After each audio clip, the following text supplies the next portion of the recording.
Kita diminta untuk menggrafkan semua nilai bagi H dalam garisan nombor. Ini adalah ketaksamaan yang agak menarik kerana kita juga ada nilai mutlak di sini. Jadi cara untuk kita buat ialah dengan menyelesaikan ketaksamaan ini dalam terma nilai H, dan dari situ kita boleh cari nilai H. Jadi mari kita dapatkan nilai mutlak H pada satu belah persamaan tersebut. Cara yang paling mudah ialah dengan menambah 19 1/2 kepada kedua-dua belah persamaan ini. Saya suka letak pecahan tak wajar, tapi 1/2 agak senang untuk digunakan. Jadi mari tambah 19 1/2 kepada kedua-dua belah ketaksamaan ini. Tadi saya dah cakap persamaan ke? Ia adalah ketaksamaan, bukan persamaan. Ini adalah simbol ketaksamaan, bukan simbol sama dengan. Jadi tambah 19 1/2 pada belah kiri, mereka ni akan terbatal. Itulah objektifnya, dan kita akan dapat nilai mutlak H pada belah kiri adalah kurang daripada, dan jika kita ada 19 1/2, secara asasnya negatif 12. 19 tolak 12 sama dengan 7. Jadi kita akan dapat 7 1/2.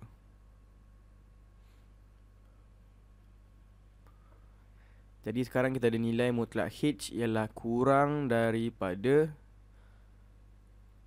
7 1/2. Apa yang cuba diberitahu oleh mereka?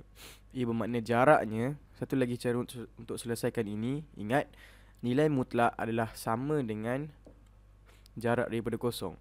Jadi satu lagi cara untuk selesaikan pernyataan ini ialah jarak dari H ke kosong harus menjadi jarak dari H ke kosong harus menjadi kurang daripada 7 1/2.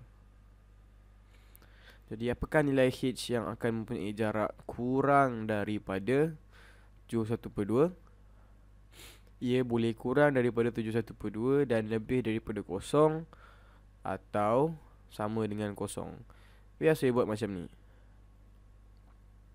Jadi H boleh jadi kurang daripada 7 1/2 kurang 7 1/2.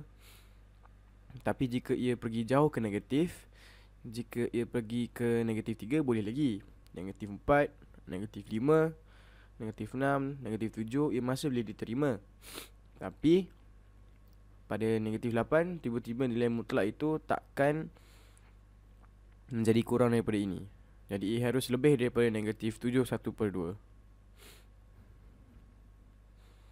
Negatif 7 1/2.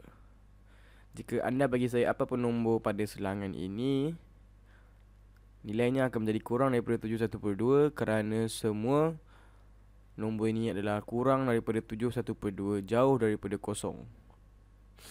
Ya, saya lukiskan ia pada garisan nombor.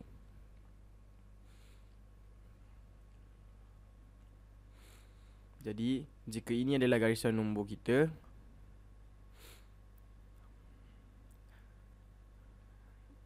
itu adalah kosong, dan kira kita lukis beberapa titik. Katakan ini adalah 7, itu adalah 8, itu adalah negatif 7, itu adalah negatif 8.